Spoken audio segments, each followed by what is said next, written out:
श्री स्वामी समर्थ. जय जय स्वामी समर्थ. स्वामींचं नाव घेऊन आजच्या ह्या नवीन व्हिडिओला सुरुवात करते. हिंदू धर्मात चतुर्थी तिथीला श्री गणेशाची आराधना करणे आणि त्यांचे आशीर्वाद घेण्यासाठी सर्वोत्तम मानले जाते.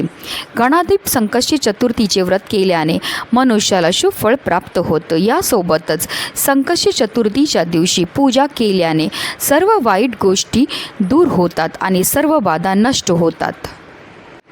कार्तिक महिन्यातील कृष्ण पक्षातील चतुर्थी तिथी 18 नोव्हेंबरला संध्याकाळी 6:55 सुरू होईल, जी दुसऱ्या दिवशी म्हणजेच 19 नोव्हेंबरला संध्याकाळी 5:28 समाप्त होईल. आणि उदय तिथीनुसार 18 नोव्हेंबरला गणाधिप संकष्टी चतुर्थीचे व्रत हे पाळले जाणार आहे.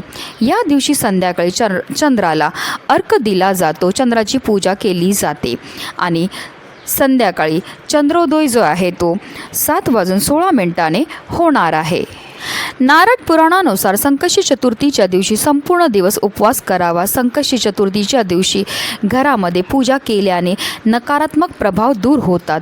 एवढंच नाही तर पूजेने घरात सुख शांती येते, घरातील सर्व अडचणी दूर होतात, भक्तांच्या सर्व मनोकामनासुद्धा पूर्ण होतात. आणि म्हणूनच आपल्याला संकष्टी चतुर्थीच्या दिवशी पूजा तर करायची, सेवा तर करायची, पण त्याचबरोबर काही प्रभावी उपायसुद्धा करायचे आहेत. आणि म्हणूनच आपल्याला आज संध्याकाळी घरातून ही एक वस्तू बाहेर फेकायची. ही वस्तू बाहेर फेकल्यामुळे आपल्या घरामध्ये असणारी जेवढी पण नकारात्मकता, इडापिडा, भांडणं, नजर दोष तर नष्ट होणारच आहे, पण आपलं 7 पिढ्यांचं दारिद्र्य नष्ट होऊन आपल्या संपूर्ण कुटुंबाची भरभरून अशी प्रगती होणार आहे. अतिशय प्रभावी असा हा उपाय, ज्याबद्दल सविस्तर आणि महत्त्वाची अशी माहिती मी तुम्हाला या व्हिडिओमध्ये देणार आहे. तर व्हिडिओ पूर्ण पहा. आणि जर तुम्ही माझ्या चॅनलवर नवीन असतील तर चॅनलला सबस्क्राईब करा आणि शेजारी बेल आयकॉनसुद्धा प्रेस करा, जेणेकरून तुम्हाला माझ्या नवनवीन व्हिडिओचं नोटिफिकेशन हे मिळत राहील आणि तुम्ही एक पण व्हिडिओ मिस करणार नाही.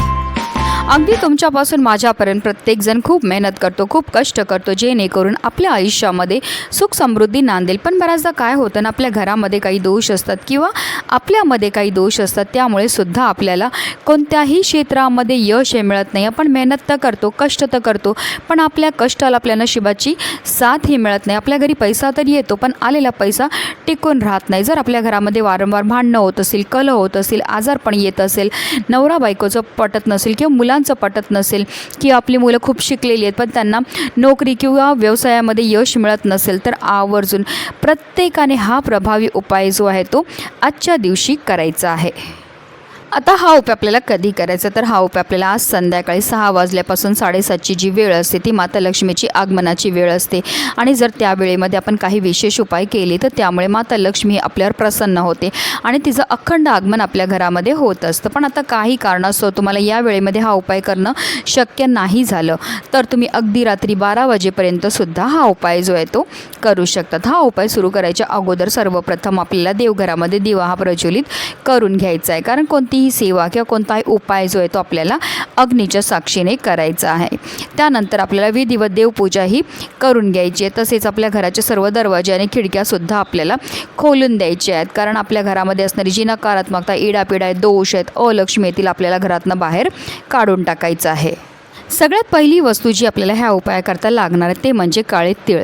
तिळांची उत्पत्ती श्री हरिविष्णूंच्या घामापासून झाली होती. तसेच तिळ हे गणपती बाप्पांनासुद्धा अतिशय प्रिय आहेत आणि काळे तिळ हे आपल्या पितरांनासुद्धा समर्पित आहेत. आणि जेव्हा पण आपण काळ्या तिळांपासून काही उपाय करतो, त्यामुळे आपल्या कुंडलीमध्ये असणारा प्रखरातला प्रखर पितृदोष, ग्रहदोष, शत्रुबाधा, नकारात्मकता नष्ट होते. तसेच आपल्याला थोडीशी पिवळी मोहरीसुद्धा लागणार आहे. पिवळी मोहरीसुद्धा आपल्या आयुष्यामध्ये असणारी जेवढी पण नकारात्मकता, इडापिडा आहे, दोष आहे, दारिद्र्य आहे, ते दूर करण्याकरता अतिशय प्रभावी मानली जाते.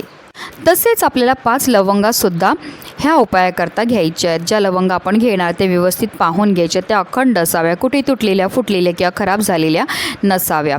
लवंगा ज्याप्रमाणे आपल्या जीवनाची चव वाढवतात, त्याचप्रमाणे आपलं भाग्य उजळायचं कामसुद्धा लवंगा ह्या करत असतात. तसेच लवंगा ह्या माता लक्ष्मीलासुद्धा अतिशय प्रिय आहेत आणि जेव्हा पण आपण लवंगापासून कोणतेही उपाय करतो तर त्यामुळे माता लक्ष्मी ही आपल्यावर प्रसन्न होत असते.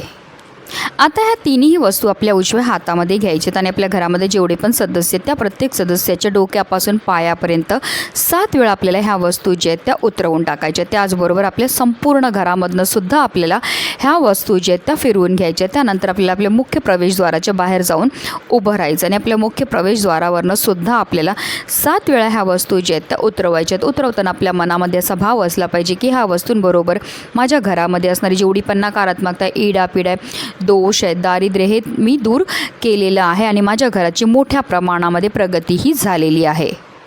एकदा की ह्या वस्तू आपल्या मुख्य प्रवेशद्वारावरनं उतरवल्या की आपल्याला आपल्या घरापासून थोडं लांब दक्षिण दिशेला जायचं आहे आणि ह्या वस्तू ज्या आहेत त्या फेकून द्यायच्यात. फेकताना फक्त काळजी एवढी घ्यायची आहे की रस्त्यावर, कोणाच्या दारामध्ये किंवा कोणाच्या अंगणामध्ये आपल्याला अजिबात ह्या वस्तू फेकायच्या नाहीत. कारण आपल्या घरामध्ये असणारी जी नकारात्मकता आहे, दोष आहेत, अलक्ष्मीतील आपल्याला घरातनं बाहेर काढून टाकले आणि त्याचा त्रास जो आहे तो दुसऱ्याला झाला नाही पाहिजे. तसेच हा उपाय करताना आपल्याला कोणाशीही बोलायचं नाही आहे किंवा आपल्याला कोणी रोखणार नाही, टोकणार नाही ह्याची सुद्धा आपल्याला आवर्जून काळजीही घ्यायची आहे. अतिशय प्रभावी असा हा उपाय केल्यामुळे आपल्या घरामध्ये असणारी जेवढी पण नकारात्मकता, इडापिडा, नजरदोष, शत्रुबाधा तर दूर होणारच आहे.